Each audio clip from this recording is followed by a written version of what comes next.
दृष्टि नाना जीवापेक्षा सर्वकाल। मिथ्या दृष्टि गुणस्थान का नाना जीवों की अपेक्षा सर्वकाल है।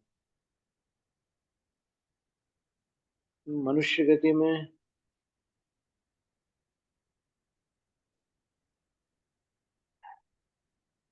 एक संख्या का हमने चार्ट बनाया था, उसमें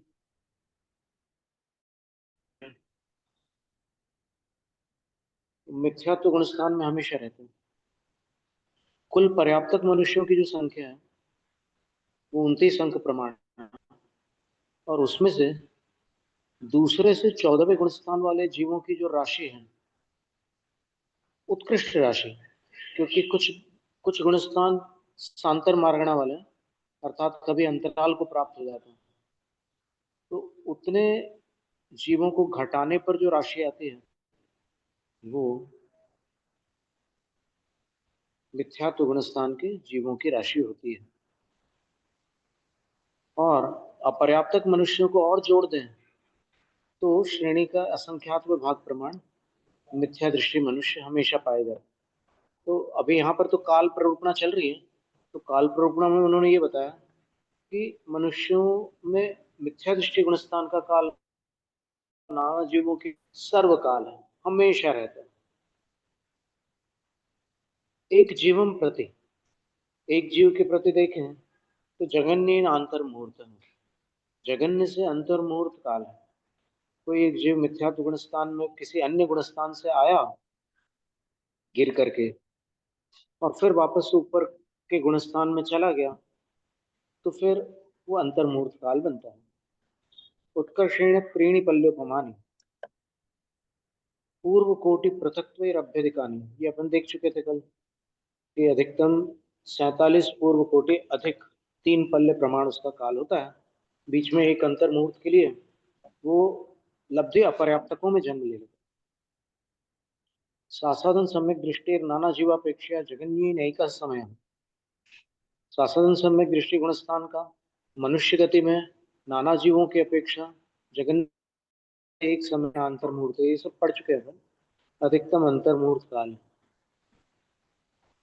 नाना जीवों की अपेक्षा, एक जीव की अपेक्षा एक जीव प्रति जगन्य ने एक समय, जगन्य से एक समय उत्कर्षण षड आवली का अधिकतम जो है 6 आवली का काल होता है एक जीव का। नाना जीवों की अपेक्षा से अंतर मुहूर्त तक लगातार चारों गतियों के जीव यदि दूसरे गुणस्थान में पाए जाएंगे तो फिर वो अंतर मुहूर्त तक पाए जाएंगे, उतना उनका उत्कृष्ट काल है। तो उसके बाद फिर अंतराल पड़ जाएगा। तो सम्यक मिथ्या दृष्टि नाना जीव अपेक्षा, सम्यक मिथ्या दृष्टि गुणस्थान का नाना जीवों की अपेक्षा एक जीवापेक्षा और एक जीव की अपेक्षा से भी जगन्य उत्कृष्ट शांतर मुहूर्त है। जगन्य और उत्कृष्ट दोनों ही अंतर मुहूर्त है। असंयत सम्यक दृष्टि नाना जीवापेक्षा सर्वकाल है। असंयत सम्यक दृष्टि गुणस्थान का नाना जीवों की अपेक्षा मनुष्य गति की बात है सर्वकाल है। एक जीवम प्रति और एक जीव की अपेक्षा देखें जगन्य अंतर मुहूर्त है, जगन्य से अंतर मुहूर्त। उत्कर्षेण त्रीणि पल्योपमानि सात रेखाणी, अधिकतम एक जीव की अपेक्षा चौथे गुणस्थान का काल 3 पल्योपम है, कुछ अधिक। यानी कोई यहाँ से सम्यक दर्शन को लेकर के 3 पल्य आयु वाले देवकुरु और उत्तर कुरु की भोग भूमि जो में चला जाए तो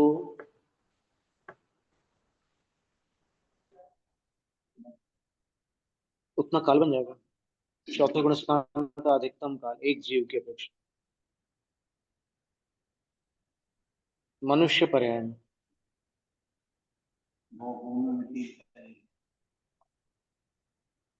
3 पल आ रहा है।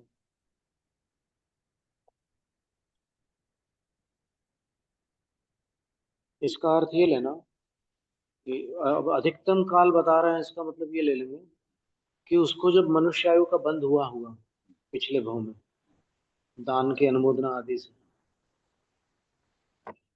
तो मनुष्य आयु का बंध जब हुआ होगा उसके बाद उसको सम्यक दर्शन होगा, क्योंकि आयु की मनुष्य आयु का चरभागी बंध में होगा मनुष्य ना, को मिथ्या। 3 पल की आयु में चरभागी की पहले तो बंद होगा नहीं। बिल्कुल पक्की बात है, वही कह रहे हैं महाराज जी।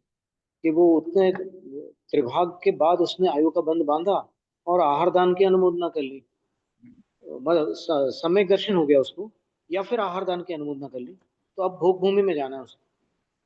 तो फिर उसको 3 पल्ले तो मिल ही रहे हैं उत्तम पात्र के, आहार दान की अनुमोदना अथवा आहार दान करके, तो उतना काल और जोड़ लेंगे।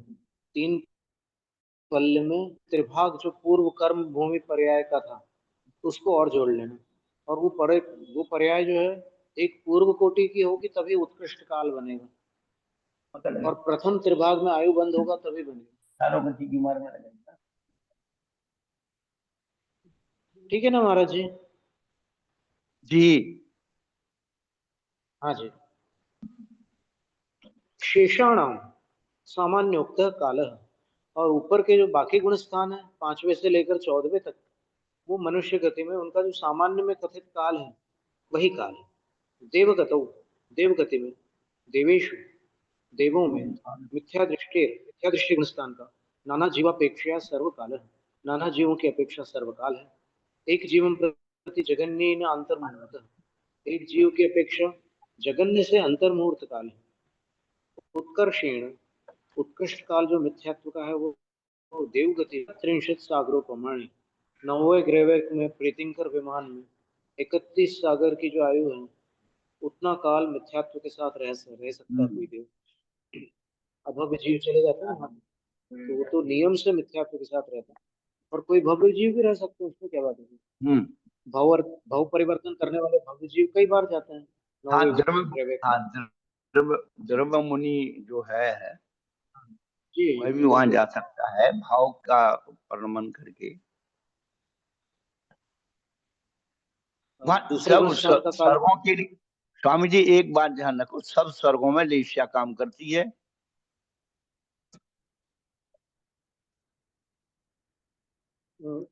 इसका अभिप्राय, लेस्या विशुद्धि काम करती है। हाँ जी, क्योंकि ग्रेविटी से हाँ आयु पूर्ण करने वाले जीव, देखो 12वें स्वर्ग से ऊपर हैं, वो आकर मनुष्य हाँ ही बनते हैं। बस 12वें स्वर्ग के देव जो होते हैं वो जानवर बन सकते हैं, सैनी पंचेंद्रिय नहीं बन पर्याप्त तक। और दूसरे स्वर्ग तक और के देव ही भवनत्रिक और दूसरे स्वर्ग दूसरे स्वर्ग तक के देव ही सावर में जन्म भी लेते बन सकते हैं। बस वो 3 स्थावरों में जन्म ले सकते हैं, अग्नि और वायु में नहीं जाते। और हैं। बादर हाँ हाँ पृथ्वी, वही वही। बादर वनस्पति और बादर जल का एक जीवों में उत्पन्न हो सकते हैं। हाँ तो अब देवों में सासादन सम्यक दृष्टि, सम्यक सम्यक मिथ्या दृष्टि सामान्य उक्त काल, इन 2 गुणस्थानों का काल जो सामान्य में कहा गया है उतना ही है, दूसरे और तीसरे गुणस्थान।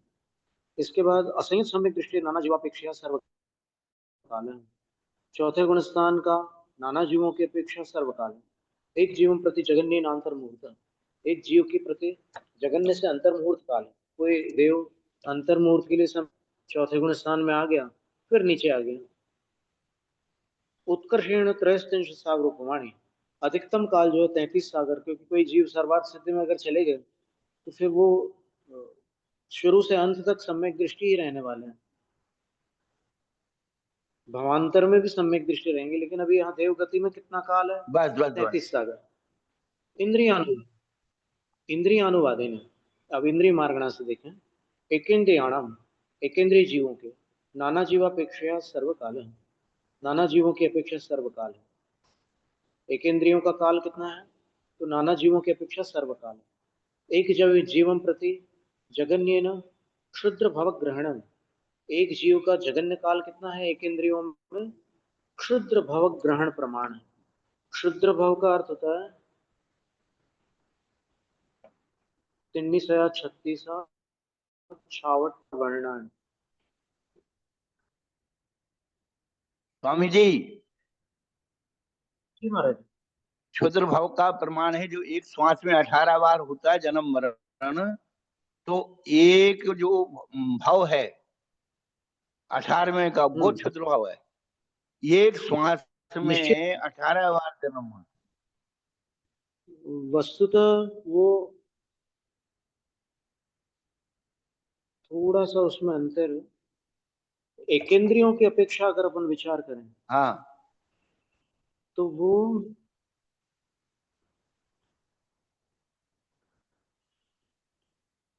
ये 36,000 है या 30? हाँ 36,000 है ना, 36,336 ऐसा है क्या, या और ज्यादा है?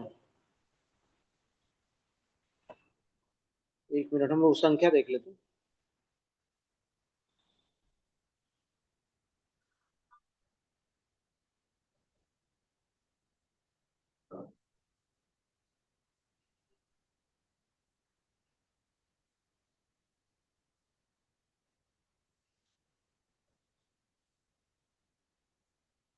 तिन्निसया छत्तीसा छावट्ठी सहस्रचेव मरणायुं। वो किसका प्रमाण है?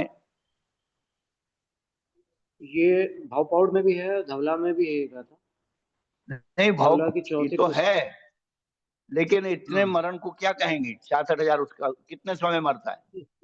इसमें ऐसा है कि ये जो है ना, अपन 3,773 से इसको भाजित करना पड़ेगा, इस राशि को, तब चलेगा एक मुहूर्त में, हाँ, एक अंतो मुहूर्त में मुहूर्त इतने। काले। हाँ, ये है। और क्षुद्र भाव का प्रमाण क्या है? क्षुद्र भाव का प्रमाण एक श्वास में जो 18 बार जन्म मरण होता है, तो एक श्वास का जो 18वां भाग है वो क्षुद्र भाव ग्रहण है। ये निश्चित ही आप जो कह रहे हो भैया बिल्कुल देखो, प्रामाणिक आप बात है, लोग सत्य ज्यादा है। अध्ययन किए हुए, हम तो इतना अपना अर्थापत्ति बताते रहते हो क्या।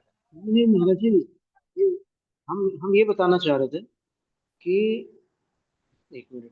18वां जो एक हिस्सा है ना 18वां का, वो क्षुद्र भाव ग्रहण आएगा, इतना मैं जानता हूँ। और हमारा निवेदन ये था कि एक मुहूर्त में 3,773 उच्छ्वास होते हैं। तो ये जो छियासठ राशि हजार आई है तीन ना एक मुहूर्त में जन्म मरण की, तो उसको उससे भाजित करने पर सही प्रमाण निकलेगा, अरे भैया, अन्यथा नहीं निकलेगा। अपन 18 तो ऐसे सामान्य मान के चल ही रहे हैं, उसका सही प्रमाण भाजित करने पर एकदम स्पष्ट रूप से मिल जाएगा अपने को। तो निकाल लो कितना आ रहा है। निकालते हैं। 66,336, इसको इससे भाजित करते हैं, रुको हम निकालते हैं।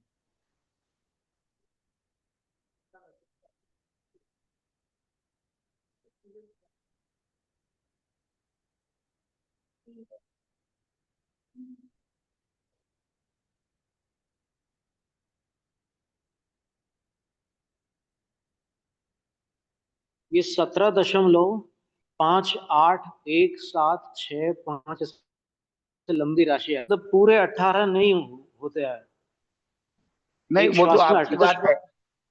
हाँ, पूर्ण नहीं होते महाराज, कुछ अब वो कम रह आप लोग, जाता है। देखो भैया, मैं इतनी गणित पढ़ा नहीं हूँ, मैं गणित में बहुत मार खाई है। नहीं नहीं महाराज जी, आप उसके बाद, महाराज जी आप उस दिशा में मत ले जाइए विषय को। विषय ये नहीं है कि अपन जो गणित से देख रहे हैं, अपन गणित से देख रहे हैं नहीं, महाराज जी। गणित से देख लो। इसमें आपके आपके ज्ञान के कोई अनादर कर ही नहीं सकता महाराज जी। नहीं नहीं भैया, गणित की हमेशा बात नहीं ऐसे ऐसा नहीं। नहीं है, तो आप उसको, क्योंकि अभी तक हम लोग यही सुनते आए हैं कि क्षुद्र भाव का मतलब है एक श्वास का 18वां भाग। महाराज जी वो बिल्कुल सत्य है, और छेड़ाला में भी लिखा हुआ है ये। और हाँ स्थूल रूप से इसको 18 ही कहेंगे ना, हाँ लेकिन अगर अपन सूक्ष्म रूप से देखें, तो जो शास्त्र का गणित है, जो हाँ अलौकिक जी, गणित है ना, उसकी अपेक्षा से अपन विचार करें, तो एक मुहूर्त में कितने भाव, कितने, 3,773। तो 66,336 को 3,773 से भाजित करने पर 17,58 ऐसे भाव आ रहे हैं, मतलब 17.5 से ऊपर आ रहे हैं। तो उसको स्थूल रूप से अपन 18 कहें तो कोई आपत्ति नहीं है। बस बस बस वही। पर अगर सूक्ष्म रूप से देखें, तो फिर वो पूर्ण 18 नहीं होते। और यदि अपन पूर्ण 18 करते हैं, तो उसकी राशि हम आपको बताते हैं कितनी होती है।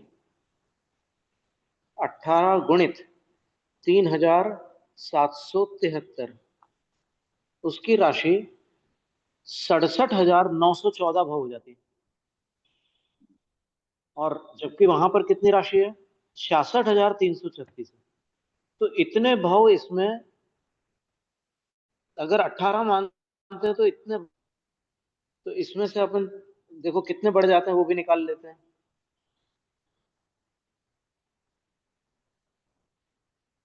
1578 भाव बढ़ जाते हैं महाराज जी।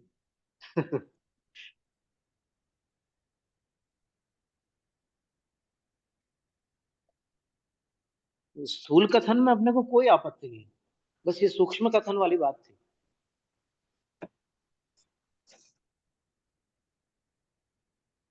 पर ये अच्छी जानकारी की बात है महाराज जी। अभी आज ही हमने ये गणित निकाल के देखा तो फिर ऐसा आ गया उसका परिमाण। तो एक जीवम प्रति जगन्येन क्षुद्र भवग्रहणम, एक जीव का जो काल है किसमें? एकेंद्रियों में, नहीं विकलेंद्रियों में। एक जीव का काल, विकलेंद्रिय का हाँ विकलेंद्रिय आ गया ना बीच में। सबसे पहले तो लिखा था कि इंद्रियानुवाद है, इंद्रिय मार्गण से एकेंद्रियाणाम नाना जीवापेक्षा सर्वकाल, सर्वकाल एकेंद्रीय जीव पाए जाते हैं। फिर एक जीवन प्रति जगन्य क्षुद्र भाव ग्रहण, और एक जीव जो होता है वो एकेंद्रियों में कितने समय तक रह सकता है? तो एक क्षुद्र भाव ग्रहण करके रह सकता है, उतना काल उसका सूक्ष्म काल है। फिर उत्कर्षेण आनंद काल असंख्या पुद्गल परिवर्तन, उत्कृष्ट काल कितना है एक जीव का? तो जो अपनी बात तो एक क्षुद्र जीव, भाव ग्रहण पर जोड़ की थी ना भैया।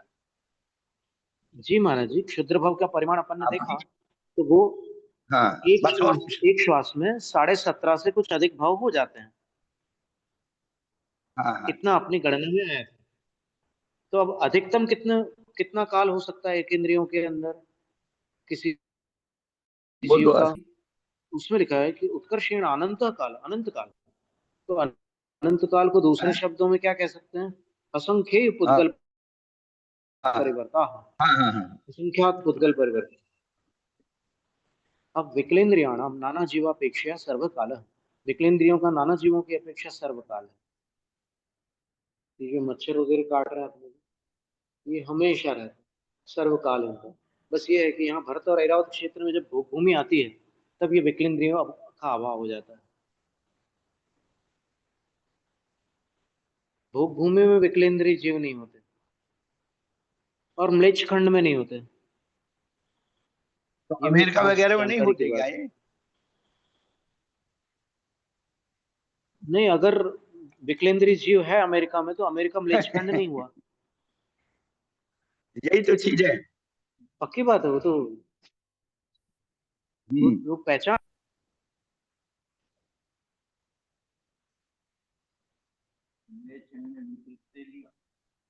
म्लेच्छ खंड में विकलत्रय नहीं होते, आर्य खंड में होते। और समूर्छन मनुष्य भी आर्य खंड में ही होते हैं, म्लेच्छ खंड में नहीं होते।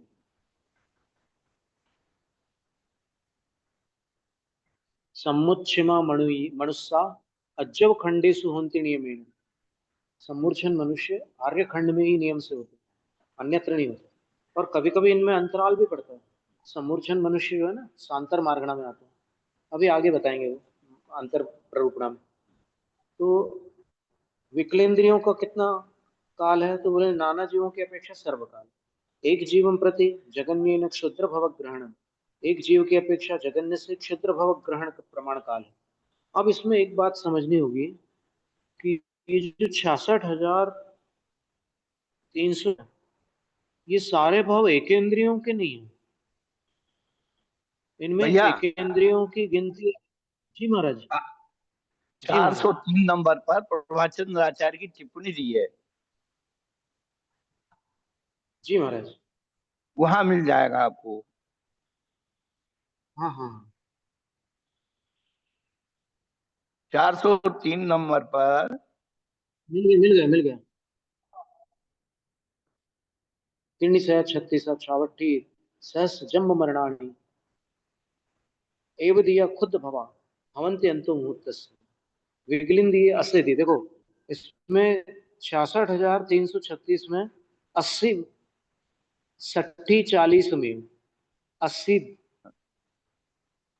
द्विंद्रिय के 80 भव है, 3 इंद्रियों के 60 भव है, और द्विंद्रियों के 40। फिर नहीं, उल्टा लेना पड़ेगा। द्विंद्रियों के 80 है, त्रिइंद्रियों के 60 है, और चतुरेंद्रियों के 40 है। जैसे जैसे इंद्रियां बढ़ रही है वैसे वैसे भव कम हो रहे हैं, जाना है। पंचेंद्रिय 24 है, और पंचेंद्रियों के 24 भव है। तो अब इतने भवों को उसमें से घटा लीजिए आप, तो पता चलेगा कि एक इंद्रियों के 66,132 भव हो जाते हैं।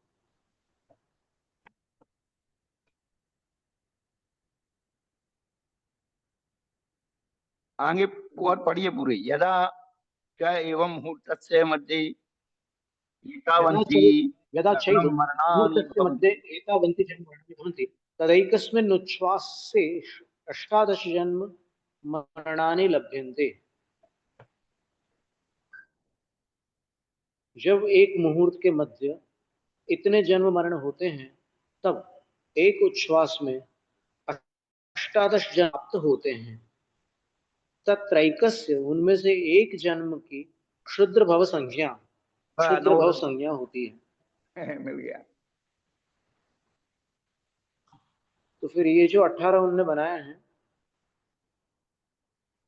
वो उसका माप बनाया है। एक मुहूर्त में इतने मरण होते जन्म। तो ऐसा तो नहीं ये उनको क्षुद्र संज्ञा थोड़ी दी है। नहीं, ये 66,336 इन सबको क्षुद्र भव संज्ञा दी है। या आपकी बात मान ली कि उक्त लक्षण जी मान ली। वाले मुहूर्त में एक इंद्रिय होकर कोई जीव 66,136 जन्म मरण अनुभव करता है, तब वही जीव उसी मुहूर्त के भीतर 2 इंद्रिय, 3 इंद्रिय, 4 इंद्रिय, पंचेंद्रिय होकर कम से 80, 60, 40, 24 मरणों को अपने द्वारा किए गए कर्म वन की विचित्रता को अनुभव करता है। ये सभी क्षुद्र भाव मिलकर वो क्षुद्र भाव तो कहे जाएंगे, क्योंकि वो छोटे छोटे समय में परिवर्तित हो जाते हैं। लेकिन असली क्षुद्र भाव संज्ञा कौन सी है?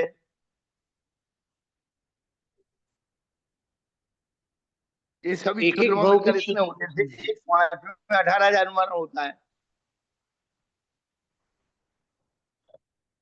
एक अंतर मुहूर्त के उतने ही क्षुद्र भाव होते हैं। इसी अंतर मुहूर्त में विकलेंद्री के 80 उन पंचेंद्रिय आदियों के अपन चल रहे थे एक इंद्री में, एक इंद्री की क्षुद्र भाव संज्ञा बना रहे थे। यहाँ पर जो आगे बढ़ेगी वो दूसरे जीव की क्षुद्र भाव संज्ञा बनेगी विकलेंद्री की। ठीक है ना, बिल्कुल एकदम सही कहा आपने। जब एकेंद्रिय का विषय होता है, मतलब प्रकरण एकेंद्रिय का होता है, तब उसके क्षुद्र भव को द्विंद्रिय का होगा या विकलेंद्रिय का होगा, तो फिर उसके क्षुद्र भव का काल ले लेंगे। हाँ, विकेंद्रियों के लिए अपन एकेंद्रिय का काल नहीं ले सकते। वाह।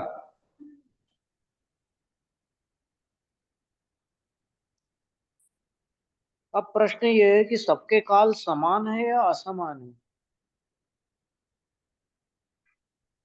अंतर मुहूर्त के भी कई मुहूर्त है ना। एक मुहूर्त के अंदर कई अंतर मुहूर्त होते हैं। नहीं, उसमें कोई आपत्ति नहीं है। हाँ, इसमें लिखा भी है नीचे, जब एक मुहूर्त के भीतर इतने जन्म मरण होते तब एक नहीं, ठीक है, ये तो वो 18 की गिनती बता रहे हैं। तो ये 18 की गिनती जो है गणित से तो थोड़ी सी भिन्न आ रही है, बाकी ये स्थूल कथन की अपेक्षा से बन सकती है। हम्म।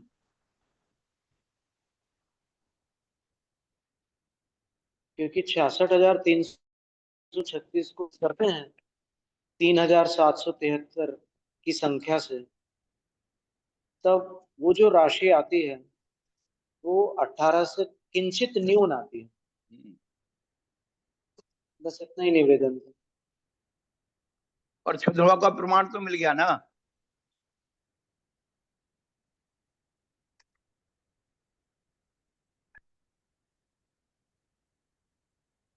और अगर अपन 18 भाव मानते हैं एक श्वास में, तो फिर वो राशि उसमें अंतर मुहूर्त में 1578 भाव बढ़ जाते हैं।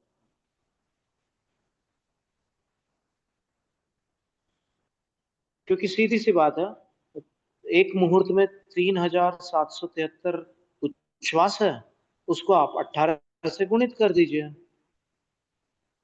तो फिर जो 66,300 दी हुई है एक मुहूर्त की क्षुद्र भवों की, उसमें अपने को 1578 जोड़ना पड़ता है।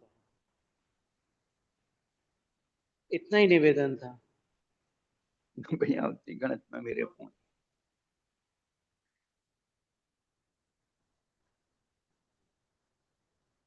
इसमें कुछ शुद्धिकरण करना हो तो कर लेते हैं, कोई चूक हो रही हो तो। नहीं, वो तो समय माप है, और समय माप से उन्होंने मुहूर्त के अंदर कितने क्षुद्रभाव ग्रहण होते हैं, एक मुहूर्त में कितने क्षुद्रभाव ग्रहण है, पहले ये लगाइए। फिर उसके अंदर एक इंद्री के, दो इंद्री के, तीन इंद्री के, चार इंद्री के, पांच इंद्री के लगा दीजिए।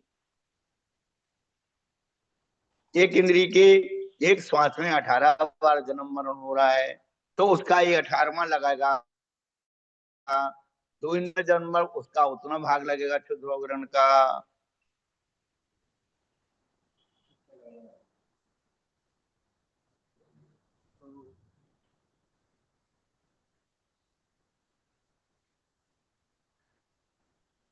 एक इंद्रिय का 18 बार होगा, क्योंकि अभी अपन ने ये तो देखा था कल के उसमें सूत्र में, उसकी व्याख्या में, प्रभाचंद्र आचार्य महाराज की टीका में देखा था कि हाँ जब हाँ, वो मनुष्य पर्याय में लब्धि अपर्याप्तक हो रहा है, तो फिर वो पंचेंद्रिय के क्षुद्र भाव में आ गया है ना। बस तो वो हर हर अंतर हर इंद्री का क्षुद्रभाव अलग अलग ग्रहण कर लीजिए। उसमें ऐसा हो गया कि जब वो पंचेंद्रिय में आया, तो पंचेंद्रिय के 3 हाँ भेद करने होंगे। एक हाँ मनुष्य, उसके 8, क्योंकि कुल पंचेंद्रिय के 24 भाव हैं। हाँ तो 24 भावों का विभाजन ऐसा बनेगा कि 8 मनुष्य के, हाँ 8 असैनी पंचेंद्रिय के, हाँ और 8 सैनी पंचेंद्रिय तिर्यंश के। हाँ। ये ठीक है ना महाराज जी? नहीं, हमारी समझ में नहीं आता। एकदम व्यवस्थित हो रहा है हाँ, ये। नहीं देखिए, पंचेंद्रिय, पंचेंद्रिय के क्षुद्र भाव कितने बताए हैं? 24। अभी लिखा था ना ऊपर वो गाथा में, हाँ, 80, 60, 40 और 24। ये अभी सभी पढ़ा मिल था ना करके। अपन ने। हाँ ठीक है, बिल्कुल। हाँ, तो पंचेंद्रिय में कैसे विभाग करेंगे अपन? हाँ, 8 मनुष्य के, 8 8 या सैनी 24। पंचेंद्रिय तिर्यंश के, और 8 असैनी हाँ, तिर्यंशों के। ऐसे 8 8 की संख्या बनेगी।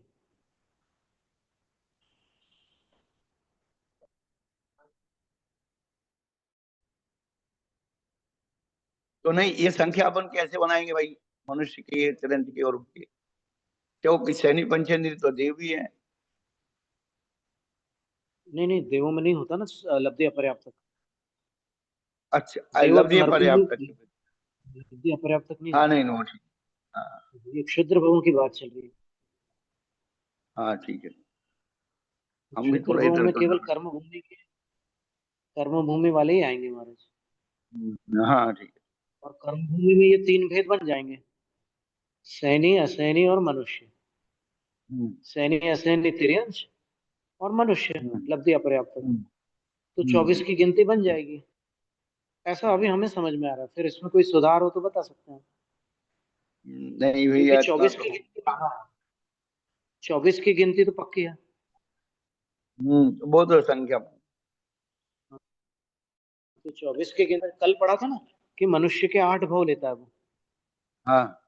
जब लगातार मनुष्य मनुष्य पर्याय में रहता है वो, तो 47 पूर्व कोटि में 24 पूर्व कोटि करने के बाद वो लब्धि अपर्याप्तक में चला जाता है। हम्म, और लब्धि अपर्याप्तकों में मनुष्य के 8 भाव ग्रहण करता है, और उसके बाद फिर वापस पर्याप्तकों में जाता है, और 7, कितनी 23 पूर्व कोटियां निकालता है वहां पर। हम्म, और अंत में फिर भोग भूमि में उत्पन्न हो जाता है। तो ऐसे 3 पल्ल और 47 पूर्व कोटि प्रमाण उसका काल हो जाता है।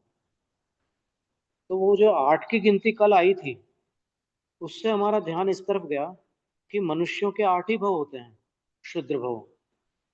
अंतर्मूर्त में लब्धि अपर्याप्तक मनुष्य के 8 ही भव होते हैं। और फिर असैनी पंचेंद्रिय के 8 भव होंगे, सैनी पंचेंद्रिय तिर्यंश के 8, ऐसे कुल मिलाकर 24 भव लब्धि अपर्याप्तकों के बन जाएंगे। ऐसा समझ में आया था। इसमें पंकज जी या फिर और भी कोई जो स्वाध्यायी जन है वो बता सकते हैं, और भी कुछ मार्गदर्शन या कोई लता जी उनका परामर्श हो तो। लता जी को अच्छा कह रहा है।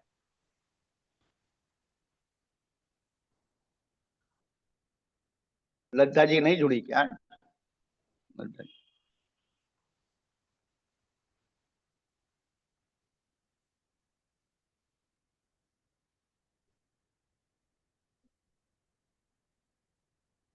फिर हेलो, विकलेंद्रियों के बारे में आगे लिख रहे हैं।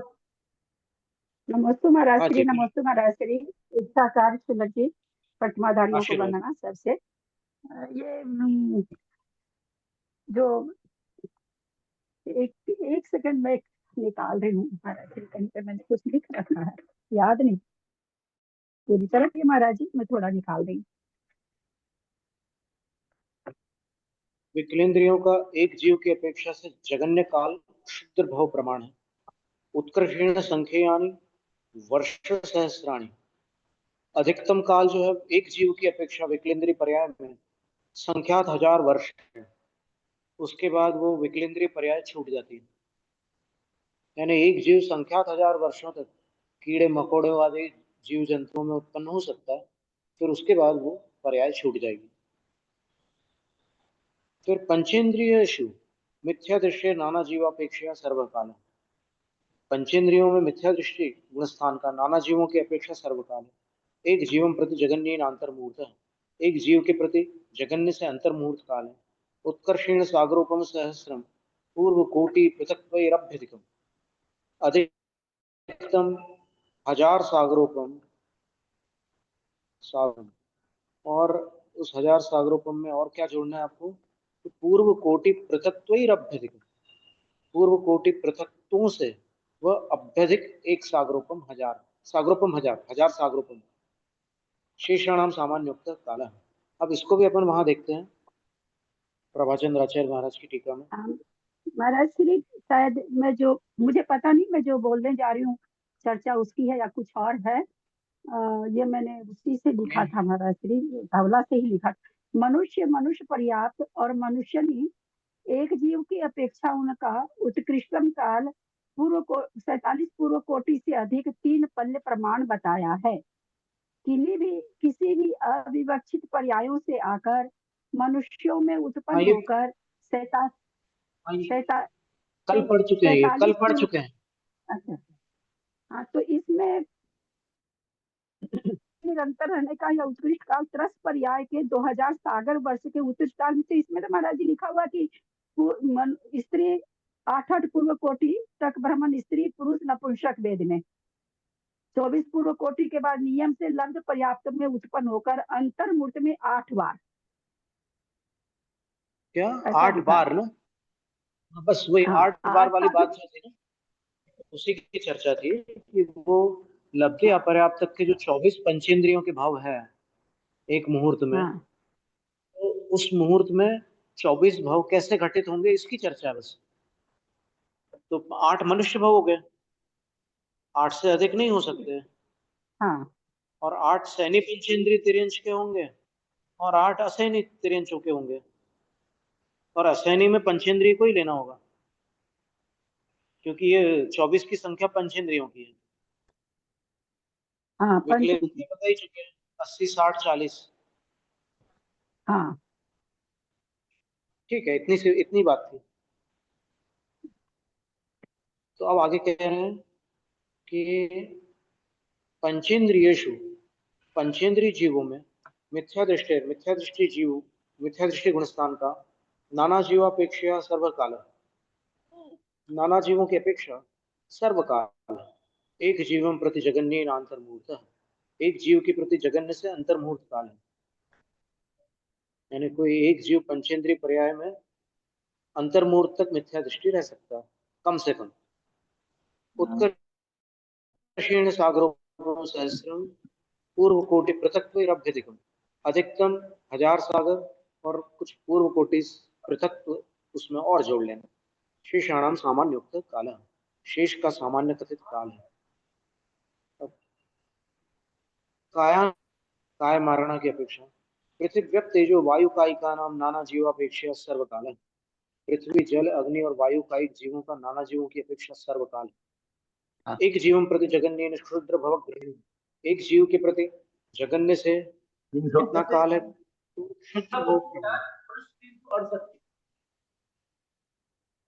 अब ये जो क्षुद्र भव होते हैं एक इंद्रियों के, ये पांचों स्थावरों के होते हैं, ये भी ध्यान में रखना, सिर्फ निगोदिया जीवों के नहीं होते। यहाँ जो चर्चा चल रही है पृथ्वी काय आदि की चर्चा चल रही है, चार की, पृथ्वी जल अग्नि और वायु की चर्चा चल रही है। तो एक जीव के अपेक्षा जगन्य से क्षुद्र भव प्रमाण काल है उसका।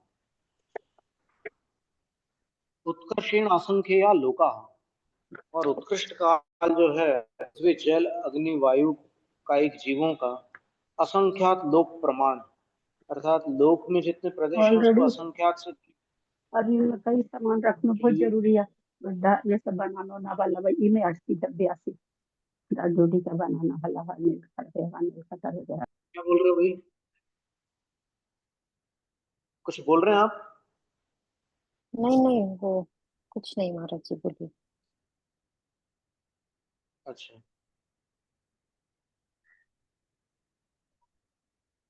असंख्यात लोक प्रमाण काल होता है पृथ्वी जल अग्नि वायु कायिक जीवों में रहने का, एक जीव का काल। एक जीव असंख्यात लोक प्रमाण काल तक इन चार स्थावरों में रह सकता है। वनस्पति कायिक का नाम एक, वनस्पति कायिक का काल कितना है? एक इंद्रिय के समान है। रस कायिकेश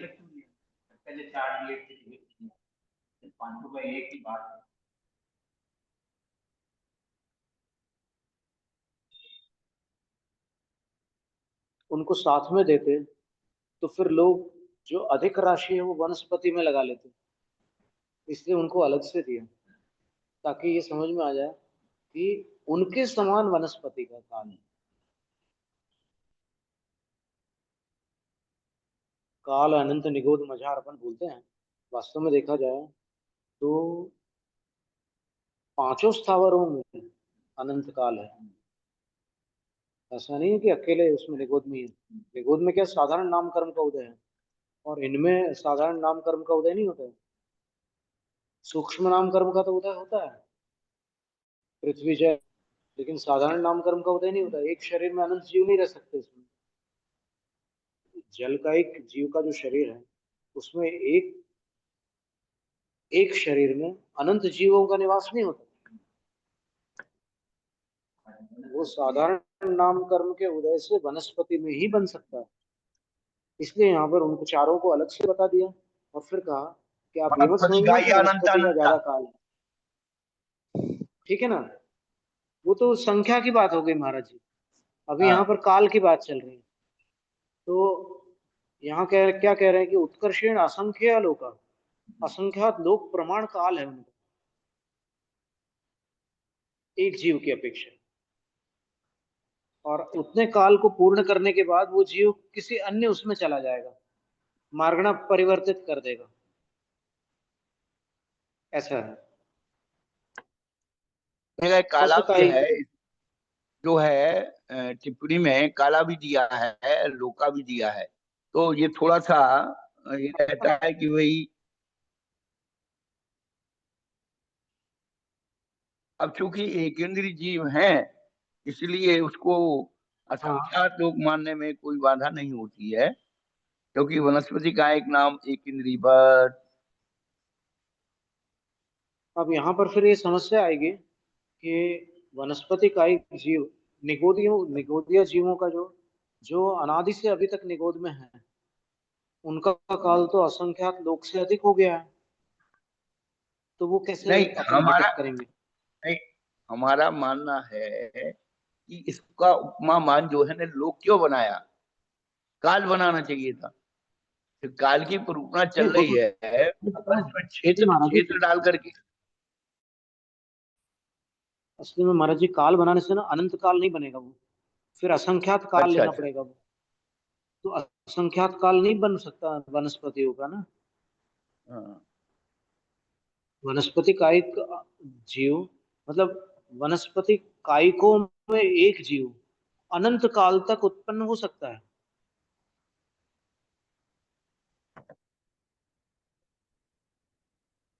इसका धवला में क्या कथन है, आपको तो स्मरण होगा महाराज जी। नहीं कालानुगम नहीं जो है चौथी पुस्तक में है। वो तो ठीक है, पर इतना मेरा स्मरण कुछ नहीं है। नहीं उसमें कोई कालानुगम। बात नहीं महाराज जी, आपको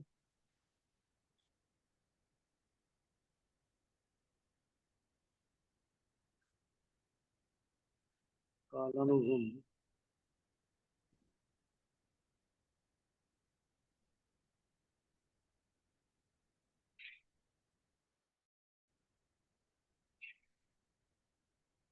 अनंत काल असंख्यात पुद्गल पर्वत की हाँ वो पूछताछ अनंत है। काल तो अपने को स्वीकार है, पर वहां असंख्य काल जो है वो थोड़ा समस्या खड़ा कर रहे हैं। असंख्य लोक जो है वही तो उसमें भी चीज है। शंका तो उत्पन्न हो ही रही है। असंख्यात लोक प्रमाण जो काल है वो चार स्थावरों में तो बन सकता है, लेकिन वनस्पति कायिक में कैसे बनेगा? जो जीव अनादि से वनस्पति कायिक है उसका काल तो अनंत काल हो चुका है। हम्म।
धवला में तो बादर और सूक्ष्म एक इंद्रियों में भी उनने विभाग किए हुए हैं।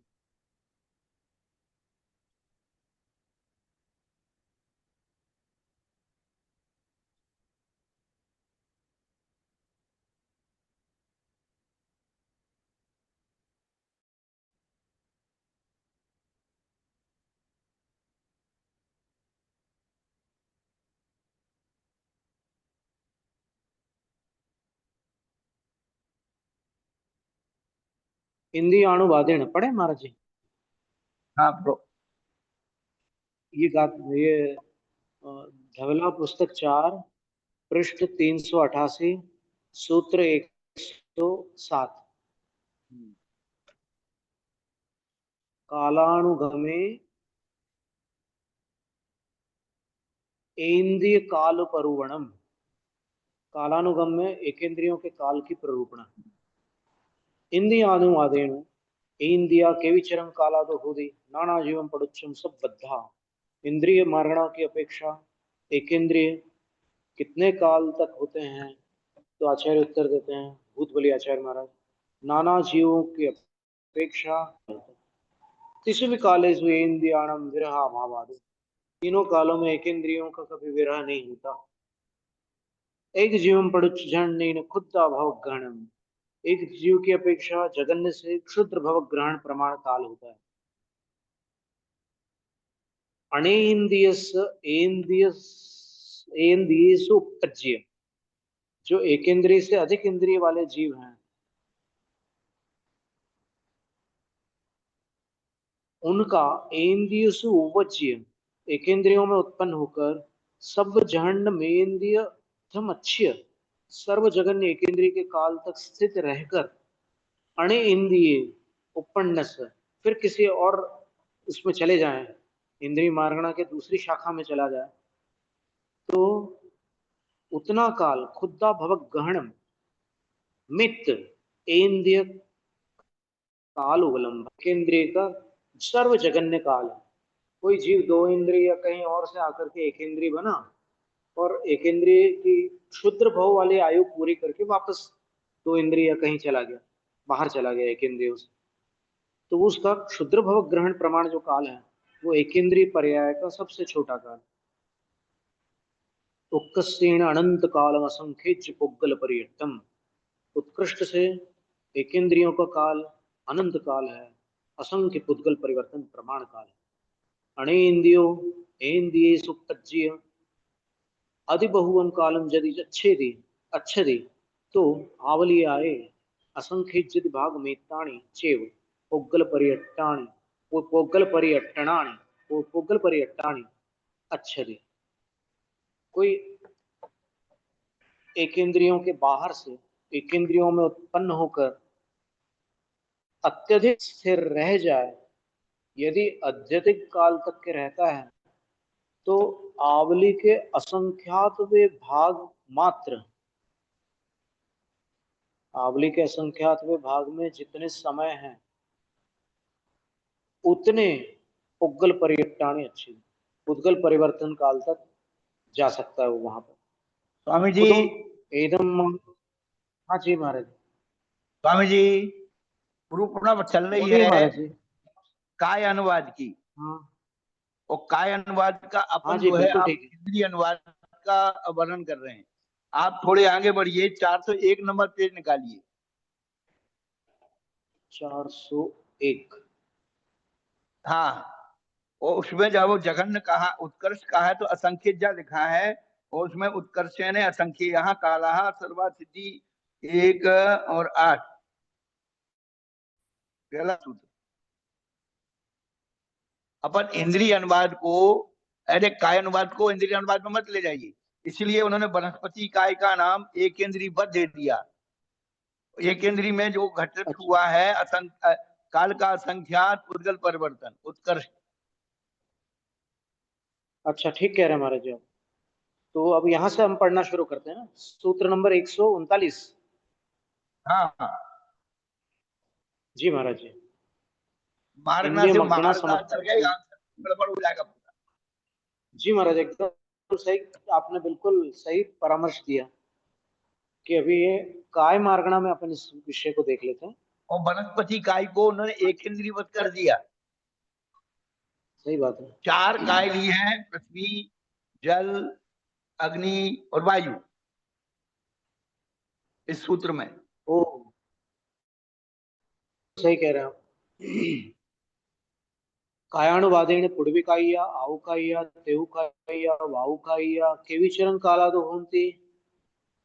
काल मारणा काय मारणा से देखें तो पृथ्वी का एक, जल का एक, अग्नि का एक और वायु का एक कितने काल तक रहते हैं? पूरे नाना जीवम पड़ुच्च संबद्धा, नाना जीवों की अपेक्षा हमेशा रहते हैं, सर्वकाल रहते हैं। कुतो संबद्धासु एदेसे संतानस्य विच्छेदा भावा, सर्वकाल इनकी जो संतति अर्थात इनकी जो परंपरा है उसका विच्छेद नहीं हो सकता। एक जीवम पड़ुच्च, एक जीव को, पड़ुच्च का अर्थ होता प्रतीत्य, एक जीव की अपेक्षा जहन्य न खुदा भव गणम, एक जीव जो है जगन्य से पृथ्वी का एक, जल का एक, तेजस का एक और वायु का एक जीवों में जगन्य से क्षुद्र भव प्रमाण काल तक रह सकता, जगन्य काल। एदस उदाहरण, उसका उदाहरण क्या है? एगो अणपित कायो, एक अन्य काय वाला जीव, जीवो अपित कायेषु, अर्पित काल वालों, काय वाले में उपज्य उत्पन्न होकर सर्व जहन्नम कालम अच्छी है, सर्व जगन्य काल तक ठहर कर अनर्पित कायम गदो, फिर अनर्पित काल काय में चला गया। यानी कोई जीव कहीं से आकर के पृथ्वी का एक बना और फिर सर्व जगन्य काल में फिर वो कहीं दूसरी जगह चला गया, तो वो उसका क्षुद्र भव ग्रहण प्रमाण काल जगन्य काल। लब्धो जहन्नेन खुद्दा भव ग्रहण कालो उपकसेण असंख्य जा। एदस उदाहरण, ये क्या हो गया? हाँ, उत्कृष्ट से असंख्यात काल है। इसका उदाहरण क्या है? एगो अनर्पित काइयो, एक अनर्पित कायिक, अपित कायेषु उपज्य, अर्पित कायिकों में उत्पन्न हो। अर्पित और अनर्पित का अर्थ होता है विवक्षित और अविवक्षित। यानी आप मान लो अग्निकायिक का जघन्य काल निकालना चाह रहे हैं या अधिकतम काल निकालना चाह रहे हैं, तो फिर किसी अन्य काय से उसको अग्निकायिक में आना पड़ेगा और फिर अग्निकायिक से आयु पूरी करके किसी अन्य कायिक में जाना पड़ेगा, तब वो सबसे कम काल निकलेगा उसका। अगर वो उसी काय में वापस जन्म लेगा तो फिर काल बढ़ जाएगा, तो उस काय में वापस नहीं लेना है। अपने को ऐसा जीव लेना है जो बाहर से आया है और बाहर जाएगा। अब स्वामी जी सब बात यह जी है महाराज। कि 141 नंबर जो सूत्र का उपकस्य ने असंकेत जा दिया है, लेकिन अनुवाद हाँ जी, करते समय पंडित जी ने एक जी की अपेक्षा उक्त जीवों का उत्कृष्ट काल असंख्यात रूप प्रमाण लिखा है हिंदी में। हाँ हाँ हाँ हाँ हाँ। लेकिन मूल में तो असंख्येत जा करके और 3 नंबर का टिप्पण दे करके उसका असंख्य काला सर्वार्थ सिद्धि का उन्होंने हवाला दिया। जी महाराज जी। विरोधाभास यहाँ आ रहा, लोक की तो अपेक्षा और वहां पर काल की अपेक्षा। बिल्कुल सही कह रहा है। जो तो लोग वहां दिया, पर वही मेरी बात सुनिए, जो जी महाराज लोग बोलिए दिया ना। जा रहा है वो काल की अपेक्षा, क्योंकि पृथ्वी जल अग्नि और वायु का यहाँ प्रमाण दिया जा रहा है, बिल्कुल वनस्पति ठीक ली है, नहीं गई है। नहीं लिया, बिल्कुल सही कह वनस्पति को रहा तो ऊपर ले लिया, तो उसका अनंत पुद्गल पर अनंत काल दे दिया, अनंत पुद्गल परावर्तन काल दे दिया, तो वनस्पति के हिसाब से तो बन गया। पर इनके पृथ्वी जल अग्नि वायु के इनके 4 के असंख्या लोक प्रमाण बनेगा, ये कैसे घटित हो रहा है? ये तो बहुत हो जाएगा स्वामी जी।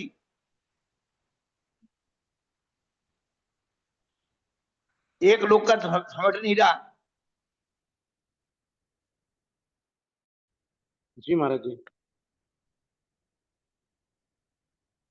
भाई ये 4 का काल निकालना है तो असंख्यात लोग कैसे बनेगा? असंख्यात लोक काल जो है वो अनंत काल से तो कम ही है ना। अरे भाई जी महाराज। आपकी बात में, पर सर्वार्थ सिद्धि में दूसरा टिप्पण जो नीचे भी दिया है वो काल वो दिया है, काला लिखा, लोग नहीं लिखा दिया। बिल्कुल।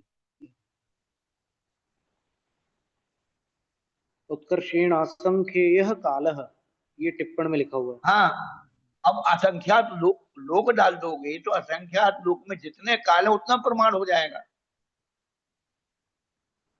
असंख्यात लोक में जितने प्रदेश हैं हाँ, उतना उसका प्रमाण मिलेगा। तो फिर कितना, वो तो बहुत ज्यादा हो गया स्वामी जी। ये लेकिन क्षमा करें, ये या तो लिखी से लोक लिख दिया काल की जगह। ऐसा अब हो वो सकता हमारे है। विद्वान उसको धो रहे हैं। जी महाराज जी, ऐसा हो सकता है नहीं, लेकिन हम ये मानते स्वामी जी, लेकिन वनस्पति काय की अपेक्षा तो घट सकता था, पर वनस्पति काय का उन्होंने क्या दिया, एक इंद्रिय वत। तो एक इंद्रिय में तो अनंत इंद्रिय काल मार्गना में, बताया ना। हाँ, तो इंद्रिय मार्गना में तो वनस्पति काय को घटा दिया। हाँ जी। बाकी पृथ्वी जल अग्नि और वायु, इन 4 को असंख्यात लोक में डालोगे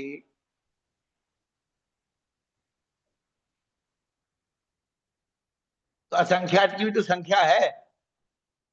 असंख्यात की जो राशि है महाराज जी वो अनंत से तो कम रहेगी ना।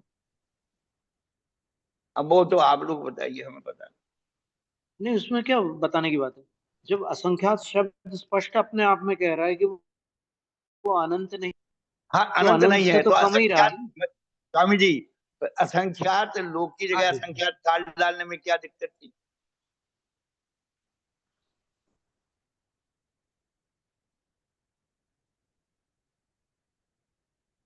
और जबकि टिप्पणी में डाल महाराज जी रहे हैं हमें कि दूसरी काल, चीज हम धवला नहीं, की काल दूसरी शब्द प्रति देखते मिल हैं। रहा है, और मूल सूत्र में नहीं है, कस्य ने असंख्य जा लिखा है, महाराज जी लोका हम नहीं दूसरी लिखा। प्रति देखते हैं धवला की। हो हाँ, देख सकता है लो उसमें भैया। कोई पाठ दे दे। जी महाराज, हमारे पास दो संस्करण है। तो माता जी वाला संस्करण हो तो उसमें और देख सकते हैं। अब तो ढूंढना ही पड़ेगा भाई। जरूर।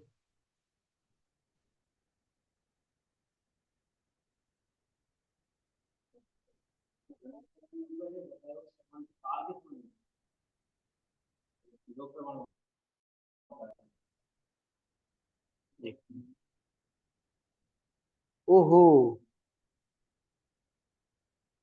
इसमें पाठ अलग दिया महाराज जी। हम्म ये जो दूसरी प्रति है ना धवला की, हम्म इसमें 141 नंबर सूत्र जो है उसका पाठ ही अलग है। हम्म।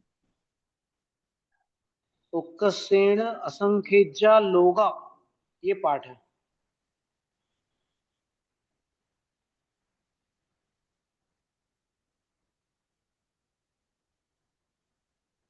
अच्छा, ये बात हो गई।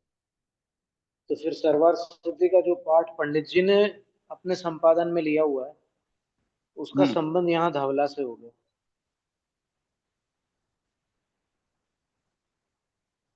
तो चार स्थावरों का अधिकतम काल एक की अपेक्षा हम्म। असंख्यात लोक प्रमाण है। और इन्होंने जो अपने जगरूप सहाय है, उन्होंने उत्कर्षण असंख्या काला ही दिया है। वनस्पति काय का नाम एक इंद्रियवत। हाँ ठीक है।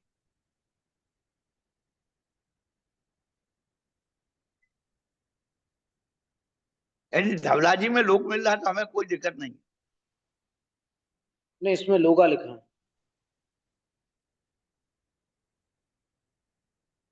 कौन सी पुस्तक में? चौथी पुस्तक में। ये संस्करण जो है ना दूसरा है ये। आपके हाँ, पास जो संस्करण था वो दूसरा था, हमारे पास दो संस्करण थे। तो इस संस्करण में ये पाठ लिखा है, 141 नंबर सूत्र है ना महाराज जी। हाँ, 141 नंबर का। उक्कसेण असंखेज्या लोका। ये कहाँ से लाए फिर, द्वारा कहाँ से जोड़ा? अब हमें नहीं मालूम कहाँ से लाया, ये तो अभी हम धवला के किसी अन्य संस्करण में ऐसा पाठ आया है और उस तो अभी संस्करण में धवला की असंखेज्या। पुस्तक। महाराज जी असंखेज्या ये तो राशि हुई, पर असंखेज्या क्या? हाँ, ये विषय विशेष्य भी तो आवश्यक है ना। वही तो चीज है भैया। हम ये नहीं कह रहे तो हैं इसमें जो लोगा है वो असंख्यजा सही लोगा लिखा होगा, है। असंख्यजा काला होगा। उपमा मान बिल्कुल असंख्यात ये का सही है। काल है या लोक है, भाई झगड़ा इस बात का है। अके- अकेले और असंखेज्या नहीं लिखा जा सर्वाधिक। सकता इसमें। हाँ नहीं, वो तो कह रहे हैं कि इन्होंने जो लिया है जगरूप सहाय ने, पहला जो है अध्याय का 199 पेज, सोलापुर वाली पहले प्रति। अध्याय का नहीं नहीं, जगरूप सहाय वाली में, यदि वो आपके कौन पास सी है? वो हो। जगरूप सहाय की बताई पद विभक्ति अर्थ वाली। अच्छा वो वाली, वो नहीं, वो तो उसकी पीडीएफ नहीं बनी। तो भिजवा देंगे आप पर। उसकी पीडीएफ बन जाएगी वहां पर, फिरोजाबाद में तो बन जाएगी। हाँ नहीं, बनी हुई है। और उसको मोहित से कह करके आपको। जरूर जरूर, बहुत उपयोगी रहेगी। उसमें तो इतनी व्याकरण उपयोग की है और सिद्धांत भी उपयोग किया है, और एक एक जी पद जी, विभक्ति का अर्थ खोला है। बहुत अच्छा। हमने उसके एक पृष्ठ का चित्र भी लिया था, आपने कहा था ना। हाँ, हाँ। उक्कसेण असंखेज्या लोगा, ये लोगा होना बहुत जरूरी था, नहीं, क्योंकि या कहीं तो फिर धवला में हमारे। किसी सूत्र में ऐसे अरे असंखेज्या भाई या अनंता नहीं लिखा है, अनंता अनंता लिखा हुआ है। इसी प्रकरण में आगे चल करके निगोद जीव हमारा, के लिए। या मेरा प्रश्न केवल इतना है कि पृथ्वी जल अग्नि वायु और वनस्पति, ये पांच हैं। इसमें हाँ चार का जो प्रमाण दिखाया जा रहा है एक ही की अपेक्षा, जीवों का उत्कृष्ट काल असंख्यात जो है काल प्रमाण है या लोक प्रमाण है, और ये अंतर आ रहा है। हाँ, ये और चार हैं। सही बात है। इसमें ये लिखा आगे 152 और नंबर सूत्र में। नहीं, और ऊपर ऊपर की जो उपमा चल रही वो काल से चल रही, ना कि लोक से चल रही। लोक का तो काल में अपन घटित कर सकते हैं, तो उसमें जितने प्रदेश होंगे उतने को अपन काल में परिवर्तित कर लेना है, उसमें कोई खास बात नहीं है। चलो करो ये अमर तो। जैसे वो वो बन जाएगा, वो तो उसमें विकल्प नहीं। ये 152 नंबर सूत्र में लिखा है वनस्पति कायाणम इंद्रियाणम भंगो। वनस्पति कायिक जीवों का भंग जो है एक इंद्रिय के समान है। वो तो एक इंद्री में ऊपर ही दे दिया, संख्या लोक परिवर्तन। हाँ वो तो कह ही दिया। निगोद जीवा केविचरम काला तो होती। निगोद जीव कितने काल के होते हैं? तो बोले नाना जीवम पड़ुच्च संवद्धा एक जीवम पड़ुच्च झंडेन खुद्दा भव गहनम एदम पे सुगम उक्कसेण अढ़ाई जादो पुग्गल पर्यटन। एक जीव अधिक से अधिक निगोद में 2.5 पुद्गल परिवर्तन तक रह सकता है। ये अच्छी खास जानकारी है।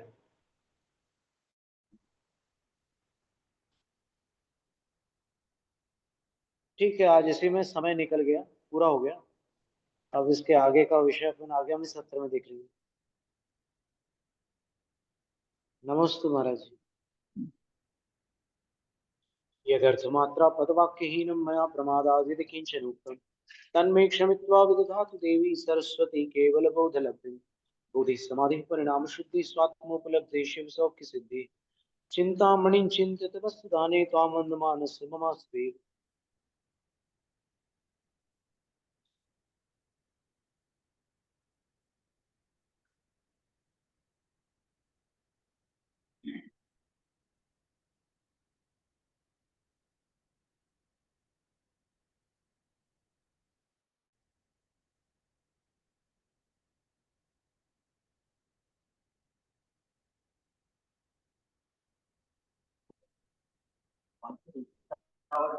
बहुत समान है क्या?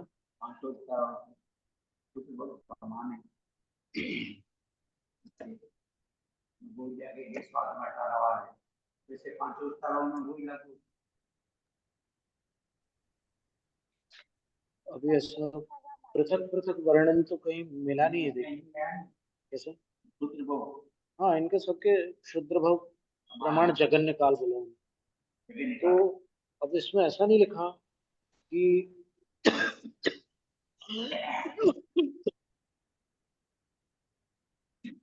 अमुक स्थावर का क्षुद्र भाव अन्य स्थावर से अधिक है या अल्प है, ऐसा नहीं लिखा।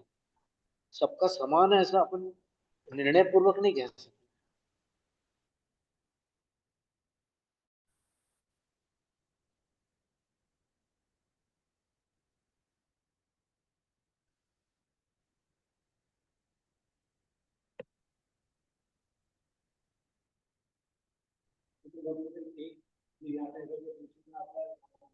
नहीं, एक बात मटर